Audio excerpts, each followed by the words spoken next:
कि इसमें हमारे पास एक तो ये बात याद रखनी है कि इसमें कॉम्प्लेक्स एंट्रीज होती हैं, और कॉम्प्लेक्स एंट्रीज के लिए हम यहाँ पर दो चीज़ों को डिस्कस करते हैं, एक कॉन्जुगेट और दूसरा ट्रांसपोज। अगर किसी मैट्रिक्स के कॉन्जुगेट का ट्रांसपोज अगेन ए के इक्वल आ जाए तो वो हर्मिशियन मैट्रिक्स कहलाता है। सेकेंडली सिक्यू हर्मिशियन में क्या होगा,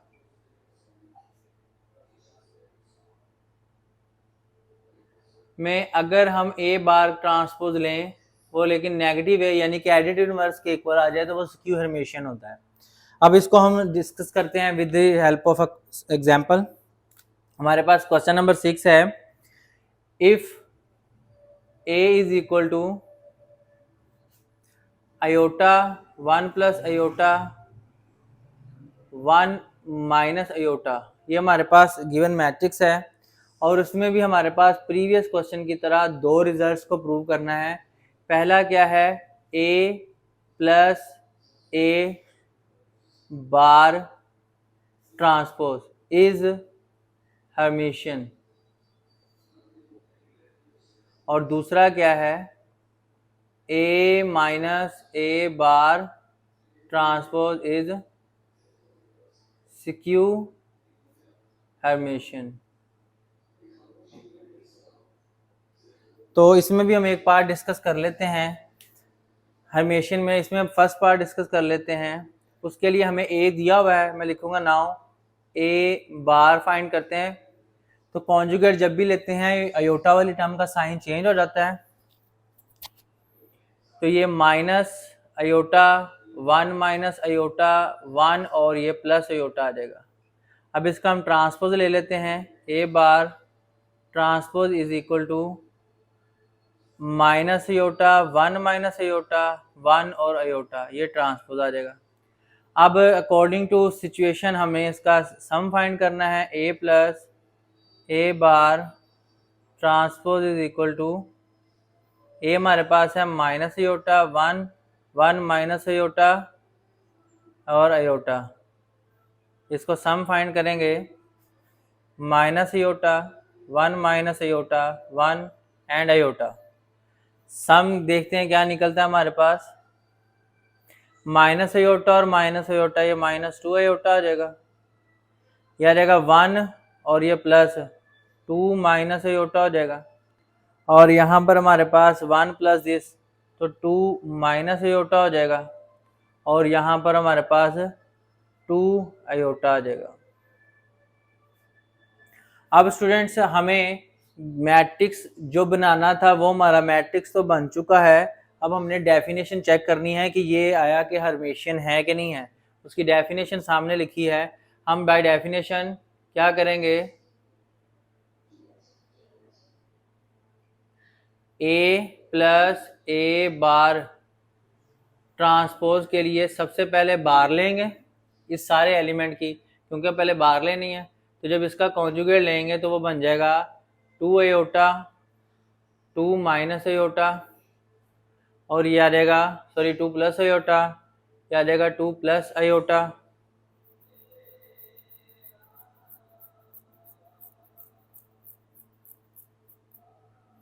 और यहाँ पर आ जाएगा -2 अयोटा। ये हमने स्टूडेंट इसका बार ले लिया है। अच्छा स्टूडेंट, यहाँ पर हमसे मिस्टेक हुई, यहाँ पर a की वैल्यू पुट की है, a की वैल्यू में यहाँ पर प्लस था और ये माइनस अयोटा था, तो यहाँ से मिस्टेक हुई है, इसको दोबारा कैलकुलेट कर लेते हैं। ये हमारे पास अयोटा माइनस अयोटा 0 होना है, ये हमारे पास 1 प्लस 1 2 प्लस अयोटा आना है, ये 1 2 माइनस अयोटा आना है, और ये अगेन हमारे पास 0 आ जाना है। तो हम इसको चेकआउट करते हैं। जब इसका बार लेंगे तो ये 0 2 माइनस अयोटा हो जाएगा, ये 2 प्लस अयोटा हो जाएगा, और ये 0। अब इसका बाय डेफिनेशन हम ट्रांसपोज लेते हैं। ये हमारे पास बार थी, अब इसका हमने क्या लेना है, ट्रांसपोज। हम ये डेफिनेशन अप्लाई कर रहे हैं कि जिस भी मैट्रिक्स को हर्मिशियन प्रूव करना है, पहले वो मैट्रिक्स कंस्ट्रक्ट किया हमने, फिर उसका कॉन्जुगेट लिया, और अब हम कॉन्जुगेट के बाद क्या लेंगे, ट्रांसपोज। तो ट्रांसपोज जब इसका लेंगे तो ये 0 2 माइनस अयोटा 2 प्लस आयोटा और 0। अब आप देख सकते हैं कि यहाँ पर a plus A bar transpose जो था सेम वही हमें आफ्टर द डेफिनेशन भी मिला, तो हम कह सकते हैं hence a plus A bar transpose is Hermitian. ये हमारा रिजल्ट प्रूव हो गया क्योंकि ये दोनों रिजल्ट्स हमारे पास सेम आए हैं। नेक्स्ट हमारे पास क्वेश्चन शॉर्ट क्वेश्चन ही है, उसको डिस्कस करते हैं। क्वेश्चन नंबर 7 कहते हैं इफ ए जो मैट्रिक्स दिया है इस सिमेट्रिक और स्क्यू सिमेट्रिक, ए सिमेट्रिक या स्क्यू सिमेट्रिक दोनों में से कोई एक केस भी हो, शो करना है कि ए स्क्वायर इज सिमेट्रिक। अब इसमें हमारे पास दो केस हैं, अगर हम ए को सिमेट्रिक लेते हैं तब भी हमें शो करना है कि ए स्क्वायर सिमेट्रिक है, और अगर ए को हम स्क्यू सिमेट्रिक करते हैं तब भी हमें ये शो करना है कि वो सिमेट्रिक है। तो हम यहाँ पर केस मान लेते हैं इफ ए इज सिमेट्रिक। अगर ए सिमेट्रिक है तो A transpose is equal to A होगा। नाउ हम ए स्क्वायर को सिमेट्रिक प्रूव करना है तो ए स्क्वायर का ट्रांसपोज लिया, जो हमारे पास आ जाएगा ए डॉट ए ट्रांसपोज। तो इसका ट्रांसपोज लेंगे तो वो A transpose dot A transpose आ जाएगा, लेकिन ए ट्रांसपोज तो ए के इक्वल है तो इसका मतलब ए डॉट ए आ जाएगा, तो ये अगेन ए स्क्वायर बन जाएगा। इससे क्या पता चला कि ए स्क्वायर का जब ट्रांसपोज लिया तो वो अगेन ए आ गया, तो hence A square is symmetric. अब अगर हम इसका सेकंड केस लेते हैं, अगर केस 2 में क्या लेंगे, if A is skew symmetric.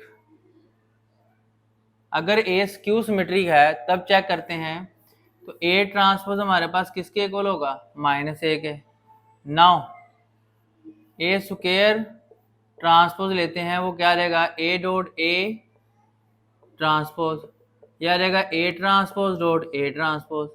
लेकिन ए ट्रांसपोज क्या है, -a के इक्वल, ये भी -a के इक्वल आ जाएगा। Minus minus into minus plus A square बन जाएगा, तो हमारे पास ए स्क्वायर का ट्रांसपोज अगेन ए स्क्वायर के इक्वल आ गया, hence A square is symmetric. यानी कि हमारे पास ए सिमेट्रिक हो या स्क्यू सिमेट्रिक हो, उसका स्क्वायर हमेशा सिमेट्रिक ही रहेगा। ये हमारे क्वेश्चन का रिजल्ट था। मूव करते हैं हम नेक्स्ट क्वेश्चन की तरफ। जो स्टूडेंट हमारे पास क्वेश्चन नंबर 8 है, ये भी वेरी इंपॉर्टेंट है।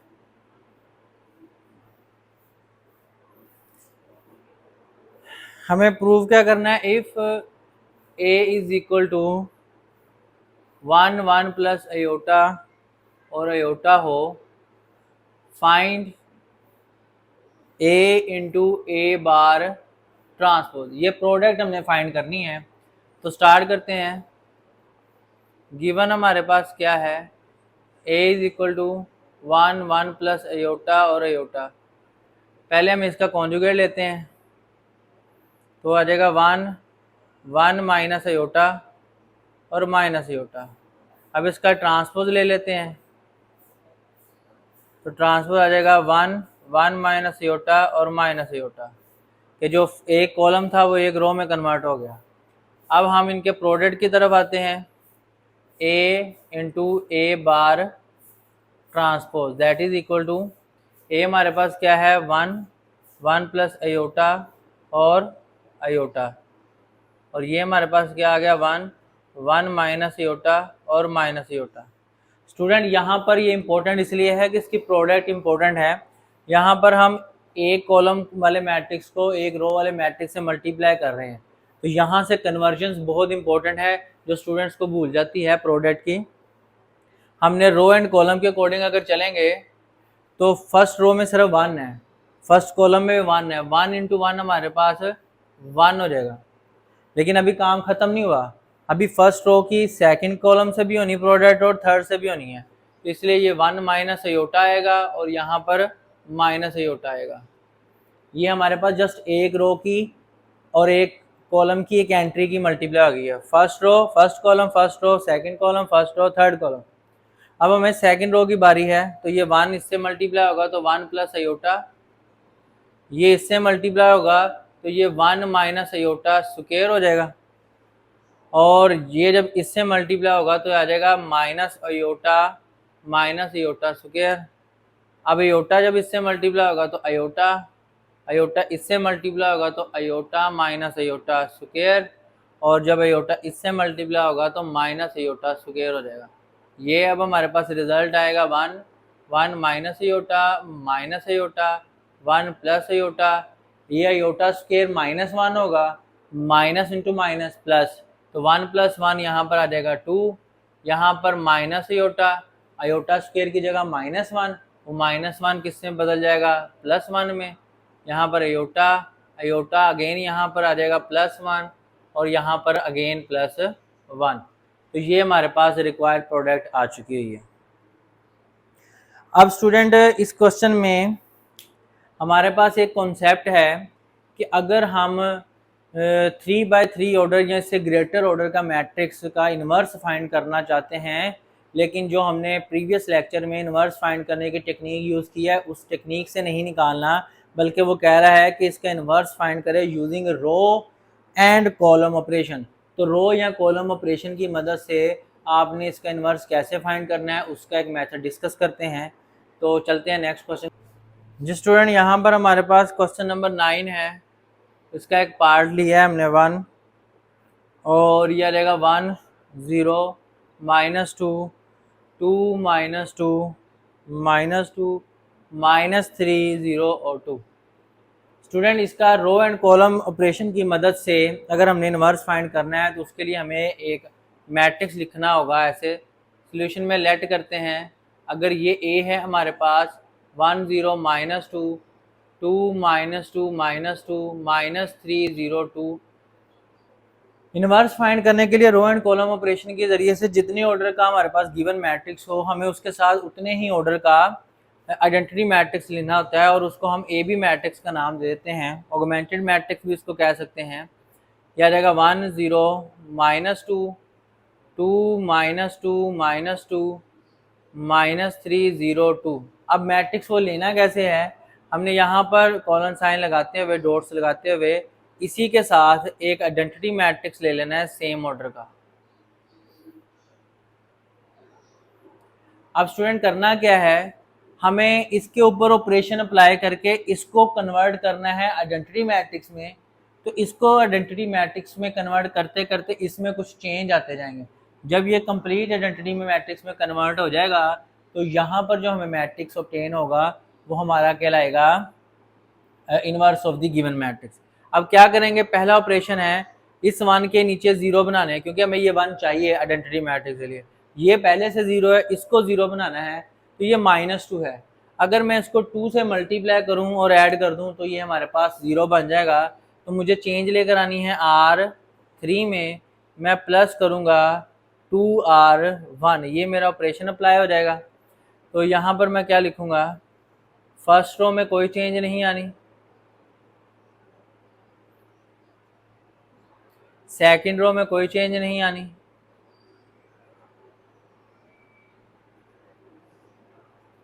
थर्ड रो में चेंज आनी है। वो क्या चेंज आनी है आप उसको एक्स्ट्रा वर्क के तौर पे भी फाइंड कर सकते हैं। मैंने यहाँ पर लिखा R3 लिखी, R3 मेरे पास क्या है -2 -2 0 0 1, और R1 को मैंने किससे मल्टीप्लाई किया है 2 से, तो 2 से मल्टीप्लाई करके तो लिख रहा हूँ 2 × 1 2 2 × 2 4 2 × 3 -6 2 × 1 2 2 × 0 0 2 × 0। अब इन दोनों को ऐड करना है तो ये आ जाएगा 0 2 -4 2 0 1। ये मेरे पास R3 में चेंज आ गया है, जो आ गया है 0 2 -4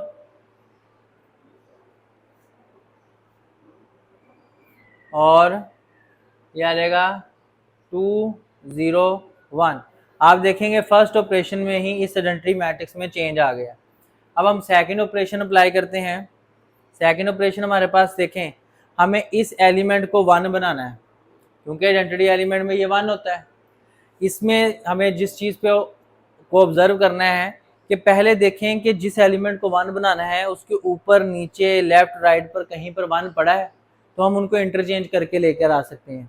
अगर नहीं पड़ा तो सिंपली जो चीज़ पड़ी है उसके रेसिप्रोकल से मल्टीप्लाई कर दें। तो यहाँ पर मैं -1/2 करूँगा R2, तो मुझे इस जगह पर 1 मिल जाएगा। तो इसके इस ऑपरेशन को अप्लाई करते हैं।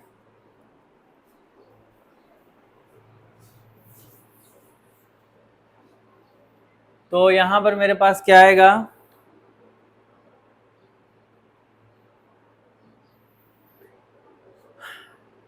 Is equal to first row वैसे ही 1 2 -3 1 0 0। सेकेंड रो को मल्टीप्लाई करते हैं, 0 को मल्टीप्लाई करने से कोई इफेक्ट नहीं हुआ, इसको मल्टीप्लाई किया तो 1 हो गया, इसको कोई इफेक्ट नहीं हुआ, ये भी 0 रहा, ये भी 0 रहा, यहाँ पर हमारे पास 1/2 हो गया, ये 0 ये 0 2 -4 और ये 2 0 1 आ गया। अब आप देखें कि हमारे पास यहाँ पर 1 बन चुका है, इससे ऊपर वाली एंट्री को भी 0 बनाना है और नीचे वाली एंट्री। और स्टूडेंट साथ में अब ये सीखते चलें कि ये जो हम काम कर रहे हैं इस काम का नाम ही रिड्यूस्ड एचिलॉन फॉर्म होता है, कि किसी भी मैट्रिक्स में डायगोनल एंट्रीज को 1 1 बनाकर अगर उस सिर्फ उसके नीचे वाली साइड पर या सिर्फ ऊपर वाली साइड पर 0 बनाएं तो इसको हम सिंपली एचिलॉन फॉर्म कहते हैं। लेकिन अगर हम नीचे वाले तमाम एलिमेंट्स को भी और डायगोनल के ऊपर वाले एलिमेंट्स को भी 0 बनाते जाएं तो इसी को रिड्यूस्ड एचिलॉन फॉर्म कहते हैं। और ये हमारे पास हेल्प करती है किसी भी मैट्रिक्स का रैंक फाइंड करने के लिए। जब हम कंप्लीट इसको रिड्यूस्ड एचिलॉन फॉर्म में कन्वर्ट कर लेते हैं तो जो हमारे पास नॉन जीरो रोज की तादाद बचेगी, नॉन जीरो रोज का मतलब ऐसी रोज जो कंप्लीट ज़ीरो नहीं है, पूरी की पूरी ज़ीरो नहीं है, वही उनकी तादाद ही हमारा रैंक होती है। अगर इसमें हमारे पास ऐसी रोज बचती हैं जो 3 ऐसी रोज बचती हैं जो कंप्लीट ज़ीरो नहीं है तो इसका रैंक 3 होगा। अगर हमारे पास 2 ऐसी रोज बच जाती हैं, एक पूरी ज़ीरो हो जाती है, तो फिर हमारे पास रैंक 2 होगा। यानी कि जितनी नॉन ज़ीरो रोज होंगी उतना ही इसका रैंक होगा। लेकिन अब हम इनवर्स फाइंड करें इसी मेथड से, तो ये देखें पहले हमें इस 1 के नीचे 0 बनाया, फिर डायगोनल एंट्रीज में सेकंड एंट्रीज पर आकर उसको 1 बनाया, अब उसके नीचे और ऊपर दोनों ही 0 बनाने हैं। ये है रिड्यूस्ड एचिलॉन फॉर्म का कॉन्सेप्ट। तो ऊपर और नीचे 0 बनाने के लिए मुझे R2 का यूज करना है, R2 के ऊपर भी 0 नीचे भी 0, तो R1 में 0 बनाना है तो मैं जस्ट माइनस करूंगा 2R2। इसको जब मैं 2 से मल्टीप्लाई करूंगा तो ये भी 2 हो जाएगा, माइनस करने से यहाँ पे 0 बन जाएगा। इसी तरह R3 में मुझे 0 बनाना है, तब भी यही ऑपरेशन लगेगा 2R2। और 1 बनाने का फ़ायदा पता क्या होता है, हमें ये नंबर सोचना ज़्यादा आसान हो जाता है कि जो नंबर रिक्वायर है उसी के अपोजिट साइड वाला नंबर ले लें। अगर हम रिड्यूस्ड एचिलॉन फॉर्म में 1 बनाना ज़रूरी नहीं है, लेकिन 1 हम बनाते इसलिए हैं कि हमारा ऑपरेशन आसान हो जाए। अदरवाइज आप 1 बनाए बगैर भी ऊपर नीचे 0 बना सकते हैं। अच्छा, अब यहाँ पर इस ऑपरेशंस को अप्लाई करते हैं। अब हमारे पास जहाँ पर चेंज नहीं आना वो हमारे पास सेकंड रो है, उसको कम्प्लीटली मैं पहले लिख लेता हूँ। अब ऊपर और नीचे जो ऑपरेशन लग रहे हैं उनमें 0 बनाने हैं। ऑपरेशन हम डिस्कस कर लेते हैं। पहला मेरे पास R1 ऑपरेशन है, तो R1 मैंने लिखी 1 2 -3 1 0 0, और इसको R2 को 2 से मल्टीप्लाई करना है तो 0 2 0 0 -2 0, और दोनों को सब्ट्रैक्ट करना है तो साइन चेंज हो जाएंगे। ये आ जाएगा 1, ये आ जाएगा 0, ये आ जाएगा -3, ये आ जाएगा 1, ये आ जाएगा 2 और ये 0। अब आप देखें कि हमारे पास R1 चेंज होकर क्या हो गई है, 1 0 -3 1 2 0। अब हमारे पास नेक्स्ट ऑपरेशन में R3 की तरफ चलते हैं। वो क्या है, 0 2 -4 2 0 1।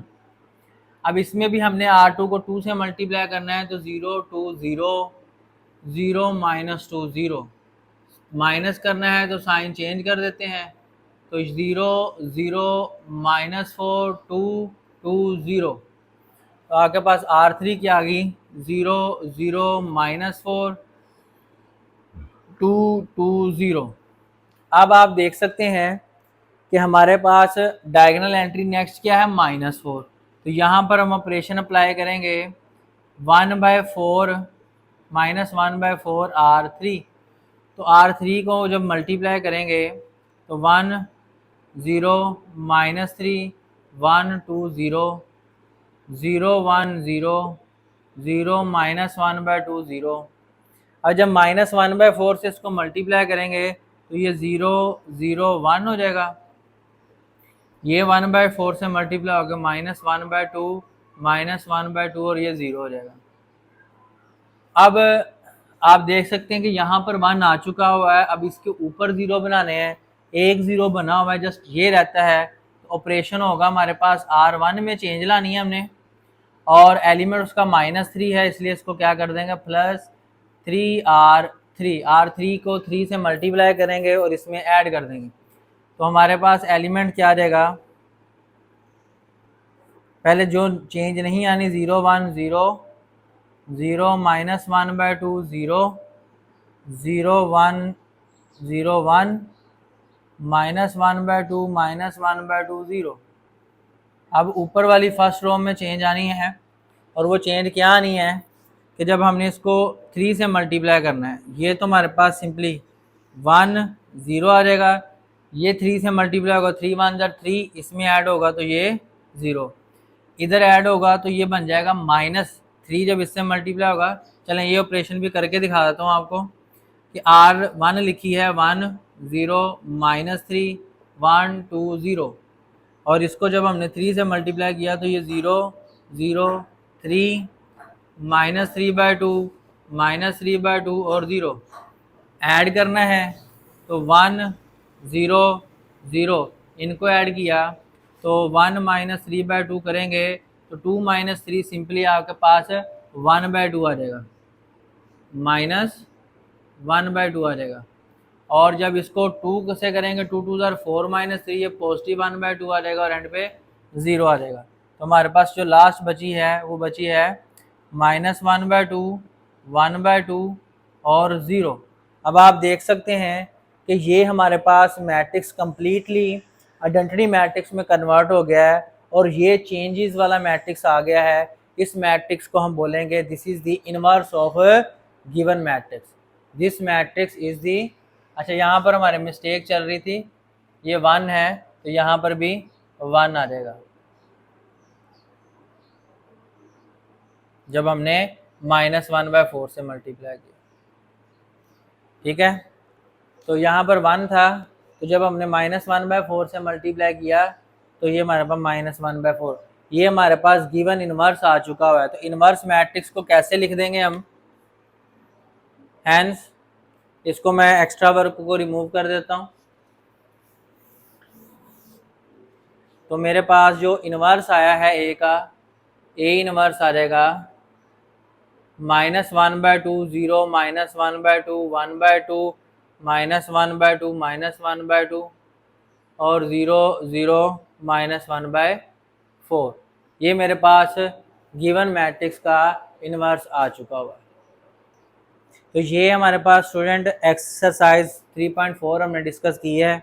इसमें लास्ट क्वेश्चन है रैंक फाइंड करने का, और रैंक फाइंड करने की मेथोडोलॉजी में आपको बता चुका हूँ कि आपने जो गिवन मैट्रिक्स है उसमें ये एक्स्ट्रा आइडेंटिटी लिखने की ज़रूरत नहीं है, बस इसी को ऑपरेशन लगाएं और आइडेंटिटी मैट्रिक्स में कन्वर्ट करें। एट दी एंड जो हमारे पास मैट्रिक्स बचेगा वो हमारे पास उसमें नॉन ज़ीरो रोज की तादाद चेक करेंगे, तो वो हमारे पास rank of the matrix answer आ जाएगा। जी हमने एक्सरसाइज 3.4 कंप्लीट डिस्कस की है। इंशाल्लाह नेक्स्ट वीडियो में मिलेंगे नेक्स्ट एक्सरसाइज 3.4 के साथ। तब तक के लिए अल्लाह हाफिज़।